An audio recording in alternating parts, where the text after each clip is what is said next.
प्रणाम, मैं तंत्र सिंधु। आज आपको हम रस सिद्धि के बारे में बताएंगे जिससे हम लोहे को सोने में परिवर्तित कर सकते हैं। यह गुप्त ज्ञान हम हमारे गुरुदेव की आज्ञा से जानकारी दे रहे हैं। रस सिद्धि शास्त्र। यह रस सिद्धि शास्त्र है क्या? यह वह कला है जो भगवान महेश्वर ने बाकी सब देवताओं को सिखाई थी। ब्रह्मा ने बाद में नारद की सहाय से कुछ ऋषि मुनियों में बांटी गई जिससे मानव जाति का कल्याण हो। ऐसा नहीं है सिर्फ देवताओं को ही मिली थी यह कला। ऋषि मुनियों में व्यास जी, चरक जी, वशिष्ठ जी, विश्वामित्र जी, अगस्त्य, अत्रि, गोरख, जलंधर, सिद्धनाथ, वाल्मीकि, नित्यनाथ जैसे कई ऋषियों को यह विद्या सिखाई गई थी। यह नहीं है कि सिर्फ हमारे देश में ही इस विद्या के जानकार है, पर विदेश में भी हर्मेस, अब्राहम, मोजाइस, थियोफिलुस, जसन जैसे कई लोग हैं जो इस विद्या को जानते थे और कई लोग अभी भी जानते हैं, पर वह लोग किसी को बता नहीं रहे। तो इसके पीछे कारण है। कारण यह है कि इस विद्या का गलत इस्तेमाल। अब आते हैं इस विद्या का परिचय कराने पर। यह विद्या से आप अमर हो सकते हैं। यह विद्या से आप कोई भी धातु को दूसरी धातु में परिवर्तित कर सकते हो। जी हाँ, सही पढ़ा आपने। असंभव सा लगता है न, पर यह एक सत्य है। समझाता हूँ। अगर आपने फिजिक्स या केमिस्ट्री पढ़ी है तो पता होगा कि लोहे की धातु है वह लोहे के परमाणुओं से बनती है। परमाणु इस तरह से बंधे होते हैं कि वह लोहे के परमाणु बन जाए। लोहे में गठित होते हैं 8 परमाणु, तब लोहा बनता है। ऐसे कई परमाणुओं का संग्रह से लोहा बनता है और हम उसे उपयोग करते हैं। जब वह 6 की संख्या में गठित होता है तो वही परमाणु सोने का रूप ले लेता है और हमको मिलता है शुद्ध सोना। सोना और कुछ नहीं है, बस कुदरत की बनाई उच्चतम धातु है जिसे हम मूल्यवान मानते हैं। समझो, लोहे के एक परमाणुओं में से 2 अणु की संख्या निकाल दे और ऐसे गठित करे कि वह 6 की संख्या में कर दे, तो वह शुद्ध सोना बन जाएगा। लोहा है वह सोना बन जाता है। इसी तरह कोई भी पदार्थ को आप किसी भी पदार्थ में बदल सकते हो, सिर्फ आपको उसका ज्ञान होना चाहिए। और यह काम करता है रस सिद्धि शास्त्र का रस। वह कोई भी धातु को उच्चतम लेवल पर लाता है। अगर लोहा है तो उसे सोना बनाता है। उसका यही काम है कि उच्चतम गति प्रदान करे। अगर कोई मनुष्य इस रस की एक बूंद भी सेवन कर ले तो वह रस उसके शरीर में डीएनए में बदलाव करता है और उसे जवान बना देता है और उसे अमर भी बना देता है। यह वही अमृत है जिसे देवताओं ने अमृत मंथन करके निकाला था। वह निकालने की विधि है जो शास्त्र में कही गई है, वह सिर्फ एक दिखावा है ताकि कोई आम इंसान यह कर ना पाए। आखिर ईश्वर भी कोई ना कोई उसकी हिफाजत करता ही है। लोहा है, उसके सब अणुओं में एक मलिनता होती है, इसीलिए वह सिर्फ लोहा ही रहा और सोना ना बन पाया। वह मलिनता दूर करने का कार्य यह रस करता है। जब मलिनता जाट जाती है तो वह धातु अपने आप सोना यानी उच्चतम गुण धारण करके सोना बन जाता है। आपको विचार आएगा कि सोना ही क्यों? क्योंकि सोने को सबसे उच्चतम मान गया है, इसीलिए भगवान विष्णु को सोना ही प्रिय है और बिना सोने के उसकी पूजा नहीं होती, ऐसा कई जगह दर्शाया गया है। तो रस का कार्य सिर्फ इतना ही है कि कोई भी चीज को उच्चतम लेवल पर ले जाना। इसी को शायद स्पर्शमणि भी बोला गया है। कोई कोई उसे पारसमणि भी बोलते हैं।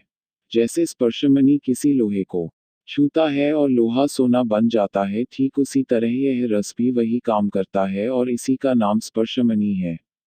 पर किसी को पता ना चले, इसीलिए सबको शास्त्र में और पुराणों में इसे स्पर्शमणि बोला गया है और दुरुपयोग करने वाले उसे ढूंढते रहे। शास्त्र गलत कभी हो ही नहीं सकता, पर उसमें लिखा हुआ समझने भर की देरी है। हम इसे अलग तरीके से स्वीकार कर लेते हैं, जबकि जानना चाहिए कि इसका रहस्य क्या है। पर हम कभी भी कोशिश तक नहीं करते। 2 दिन पहले ही ब्रजेश जी ने कहा था कि सुबह सुबह लक्ष्मी मंत्र हाथ देखते हुए बोला जाए तो फायदा करता है और लक्ष्मी बढ़ती है। मैं इस बात से बिल्कुल सहमत नहीं, क्योंकि हाथ देखना और मंत्र बोलना अलग अलग बात है। हाथ देखना पुराणों में इसीलिए बोला गया है कि जब आप उठते हो तो फ्रेश होते हो और पूरी रात की नींद में आपने बहुत सारी ऊर्जा, जो कॉस्मिक ऊर्जा या एनर्जी प्राप्त की है, वह आपके हाथ के द्वार से आपको मिले। ऐसा करने से आपका चेहरा निखार जाता है। जब चेहरे पे रौनक आ जाती है तब आपको सब अच्छे से बुलाते हैं। आपका काम होने लगता है। और रही बात लक्ष्मी मंत्र की, तो वह तब तक काम नहीं करता जब तक उसके सही ढंग से इस्तेमाल न करे। यह दोनों फायदा तब करेगा जब आप रात को ऊर्जा अपने अंदर लेने के लिए आपके माइंड का द्वार खुला हो। योजक चिन्ह। रात को आप जब भी सोए तब आप सोने से पहले कोई भी एक चीज पर अपनी नजर को केंद्रित करो। करीब 10 मिनट तक करो। उसमें आपको ऐसा लगेगा जैसे आपका सिर भारी हो गया हो। बस तब सो जाओ। यही आपके दिमाग का द्वार खोल देगा और भरपूर मात्रा में एनर्जी मिलेगी। और जब एनर्जी मिलेगी तो आप जब सुबह अपना हाथ देखेंगे तब आपको फायदा होगा। पर यह बात सब पुराण पढ़ने वाले नहीं जानते और लगे रहते हैं करने, और इसीलिए कोई फल उसका नहीं मिलता। मैंने ऐसा इसीलिए कहा था ब्रिजेश जी कि आप उससे अनजान थे और सत्य सुनने को तैयार नहीं थे। अब समझ में आया। खैर, रस सिद्धि पे आगे बढ़ते हैं। कुदरत हमेशा हर एक चीज को उच्चतम लेवल पर ले जाती है। अशुद्ध जल पर जब सूर्य की किरणें पड़ती है तो वह जल भाप बन के ऊपर जाके फिर से धरती पर वापस शुद्ध होकर आती है। हर एक प्राणी अलग अलग वनस्पति खा के मांस हाइड्रोधीर जैसे कोश शरीर में बनाते हैं। कोयले को धीरे धीरे कुदरत ही हीरा बनती है और उच्चतम लेवल पर ले जाती है। कुदरत का यही एक अटल सिद्धांत है। इसी नियम को ध्यान में रख के कुदरत ने एक कोशी जीव को उच्चतम लेवल पे ले जाते हुए मक्खी, उससे ऊपर जानवर, उससे ऊपर मनुष्य का निर्माण किया है। यह कुदरत का नियम है। तो अगर आप यह नियम के साथ रहे और इस रस का इस्तेमाल करें तो सब कुछ हो सकता है। ऐसा नहीं है कि यह रस हमारे में नहीं है। जब कोई भी चीज उत्पन्न होती है तब कुदरत कुछ मात्रा में उसे डाल देती है, वरना इसकी गैरमौजूदगी जीवन नहीं दे सकती। हमारे बच्चे का जन्म होता है तो उसमें यह मात्रा सबसे अधिक होती है, इसीलिए हमको वही ईश्वर समान और आकर्षक लगते हैं, क्योंकि उसमें सबसे अधिक मात्रा में यह रस है। इसी को जीवन रस भी बोलते हैं। फिर इंसान हो या कोई भी चीज, उसमें से रस उड़ता जाता है और चीज का आयुष्य भी खत्म होता जाता है। आप कभी धूप में खड़ी कोई मोटर कार को देखा है? कड़ी धूप में आप उसकी छत पे देखेंगे कि कुछ उसमें से ऊपर उड़ रहा है। अगर आप यह मानते हैं कि वह जल है तो आप गलत है, क्योंकि कार की छत लोहे की है तो जल तो हो ही नहीं सकता। तो यह जो उड़ रहा है वह क्या है? यही है जीवन रस, जो उड़ रहा है। प्रतिदिन जब सारा रस उड़ जाएगा तब लोहे में जंग लग जाएगी और लोहा फिर से मिट्टी बन जाता है। इस तरह सब में से जीवन रस उड़ता ही रहता है और हम लोग आए गंवाते रहते हैं। जब वह खत्म होने को आता है तब हम बूढ़े हो जाते हैं, और जब एकदम खत्म हो जाए तो मर जाते हैं। यही है वह जीवन रस, जिसको रस सिद्धि शास्त्र का रस भी कहते हैं। उसका काम सिर्फ एक ही है, बस किसी भी चीज को उच्चतम लेवल पे ले जाना। चाहे फिर कोई धातु हो, इंसान हो या जानवर। जब आम कुदरत पकाती है तो उसमें कुछ दिन बीत जाते हैं, पर अगर हम कुदरत की मदद करें और कुदरती प्रक्रिया से उसे गर्मी दे तो आम जल्दी पाक जाता है। इसी तरह हम कोई भी पदार्थ को कुदरती तरीके से परिवर्तित करके उसकी मदद करते हुए सब प्राप्त भी कर सकते हैं। जैसे गीली लकड़ी को हम जलाते हैं तो जल्दी नहीं आग पकड़ती, क्योंकि उसमें पानी का दोष है, तो जब तक उसमें से पानी का दोष दूर नहीं होता तब तक आप उसे आग नहीं दे सकते। इसी तरह से आपको अगर कोई भी चीज को उच्चतम लेवल पर ले जानी हो तो उसमें से पहले उसका दोष दूर करना पड़ता है, तब जाके आप उसे ऊपर के लेवल पर ले जा सकते हैं। अगर हम इस रस की एक बूंद भी पी ले तो शरीर में जाके शरीर के सब भागों में परिवर्तन लाता है और अमर बना देता है। मैं यह विद्या का ज्ञान आपको अमर बनाने के लिए नहीं दे रहा, पर आपको जानकारी के लिए दे रहा हूँ। इससे आप कुछ भी कर सकते हो, और इसी कला को सबसे सर्वोपरि कला माना गया है। इसको प्राप्त करने के लिए कई लोगों ने कई जन्म तक गंवा दिए हैं, पर उनको यह विद्या नहीं मिली है। यह विद्या कोई सिखा नहीं सकता, ना कोई दे सकता है। इसे तो स्वयं ही प्राप्त करना पड़ता है। कैसे यह रस बनता है इसकी कुछ शॉर्ट में जानकारी देता हूँ। महान वैज्ञानिक आइंस्टीन भी इसी की खोज कर रहा था, और अगड़म बगड़म से गुरुत्वाकर्षण की खोज हो गई। उसकी बायोग्राफी में उसने यह बात स्पष्ट लिखी है। आप पढ़ भी सकते हो। रस बनाने के लिए आपको पारा या कहूँ मरम्यूरी की और गंधक की जरूरत पड़ेगी। पर याद रखना कि मैं यहाँ खाली पारा और गंधक किसे बोलता हूँ यह नहीं बताऊंगा। यह दो चीज आपको ढूंढनी है। याद रखना यह दोनों चीज जो बाजार में मिलती है वह नहीं है। मैंने सिर्फ नाम दिया है यहाँ क्योंकि कुछ तो नाम बताना ही पड़ेगा वरना मैं आगे नहीं बढ़ सकता।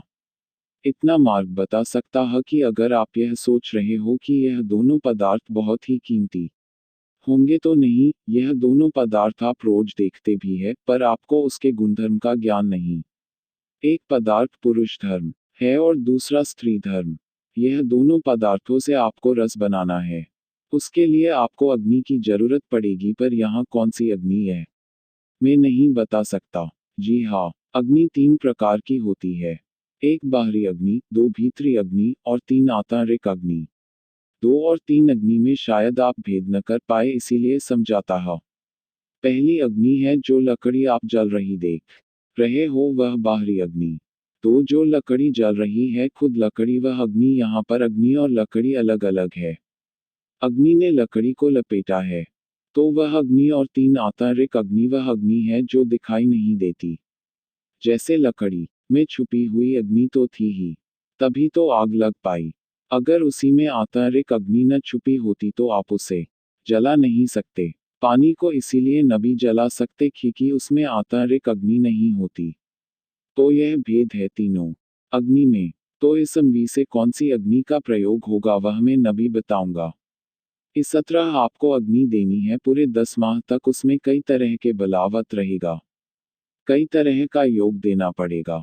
कई तरह के उसके गुणधर्म को जानना होगा परखना होगा तभी सूर्य का, चंद्र का, मंगल का, बुध का, गुरु का, शुक्र का और शनि का भी दौर आता है उसे देखना पड़ता है। और आखिर में आपको सुवर्ण जैसा रस मिलेगा जो है रस सिद्धि शास्त्र का रस या कहो जीवन रस। बाकी तो आप सब अपनी योग्यता के अनुसार ही इसे प्राप्त कर सकते हैं। न कोई गुरु दे सकता है, न कोई इस विद्या को सिखा सकता है क्योंकि देवताओं का श्राप भी है कि अगर कोई जानने वाला व्यक्ति बिना किसी योग्यता वाले व्यक्ति को यह दो पदार्थ जिससे रस बनता है बता दे तो तत्काल दोनों की मृत्यु हो जाती है और दूसरे जन्म तक भी उस भूल को भुगतना पड़ता है और उसका प्रायश्चित भी करना पड़ता है। इसीलिए मैं तो बताऊंगा नहीं पर ईश्वर से प्रार्थना करूंगा कि आप इतने योग्य बने कि आप भी रस सिद्धि का रस प्राप्त करें। अगर आपको हमारा वीडियो अच्छा लगता है तो आप हमारे चैनल को सब्सक्राइब करें और बेल बटन को प्रेस करें और ज़्यादा से ज़्यादा शेयर करें जिससे आपको ऐसी ही ज्ञानवर्धक जानकारी मिल सके और आगे आपको हम और भी जानकारी देंगे इस विषय पर। जय श्री गुरुदेव।